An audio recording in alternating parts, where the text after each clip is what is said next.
Au cours de ces dernières années, le gouvernement rwandais a construit une politique des médias basée sur 5 piliers, à savoir le renforcement des capacités des professionnels de médias, l'appui à l'établissement des principes de la liberté de la presse, le renforcement des capacités des RBA, ainsi que la sensibilisation du secteur privé à investir dans la presse privée, surtout les télévisions. Il y a eu renforcement de capacités, il y a eu une volonté politique pour permettre une visibilité de la presse. Des lois ont été mises en place pour encourager l'accès à l'information. Avant, tu demandais une information et on te l'a refusée. Ce n'est plus le cas. Cela me réjouit. Icyo mbona ni uko ubu ngubu nyine abantu bagerageje kuba open barafungutse. Impamvu bafungutse ni uko Ce que je remarque, c'est que les gens sont devenus plus ouverts. Mes collègues l'ont dit, il était difficile d'obtenir des informations au niveau des ministères il y a quelques années. La situation a changé aujourd'hui. Nous sommes devenus de vrais courroies de transmission entre l'État et la population.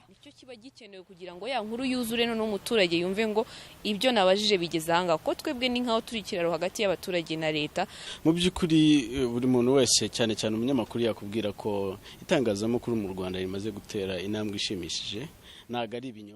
En vérité, les médias au Rwanda ont fait un bond important en avant. Des lois et institutions ont été mises en place pour favoriser le développement de la presse dans le pays.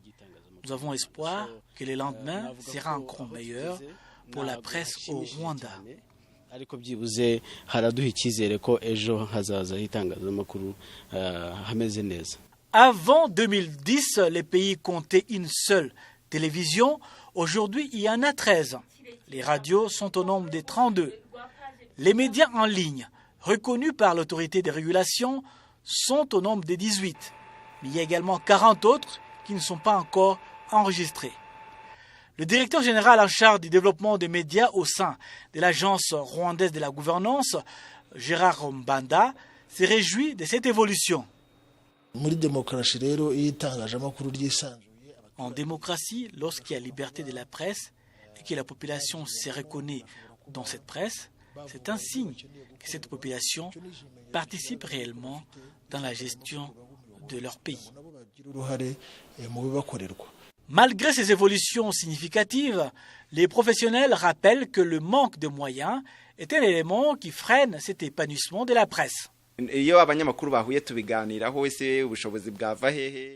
Lorsque nous nous retrouvons, nous ne manquons pas l'occasion de revenir sur les défis de la profession au Rwanda, notamment le manque de moyens. Les radios et les télévisions ont du mal à survivre par manque de moyens et cela a des répercussions dans la profession.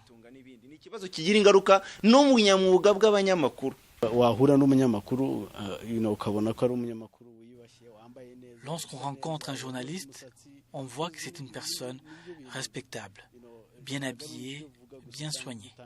Cet aspect extérieur devrait se faire remarquer également dans sa profession, car on ne se lance pas dans le journalisme pour s'enrichir, mais plutôt pour servir le développement de son pays. L'autorité en charge du développement des médias appelle la profession à se regrouper pour espérer un développement durable.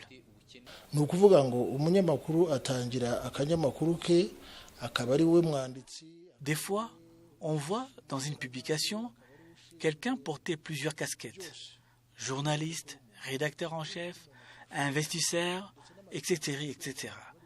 L'idée serait qu'au moins 3 publications se mettent ensemble pour créer un organe de presse beaucoup plus solide.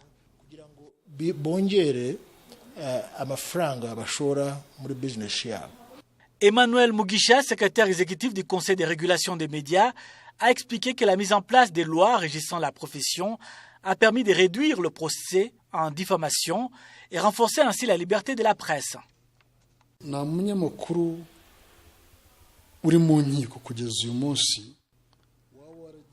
Aucun journaliste n'a été traduit en justice à cause de ses écrits, ses commentaires en public, car un organe a été mis en place pour trouver une solution à ce problème. Nous avons résolu 200 cas qui n'ont pas été transmis devant les tribunaux. À ce jour, le Rwanda compte 700 professionnels journalistes. L'organe de régulation a déjà résolu plus de 200 contentieux liés à des délits de presse.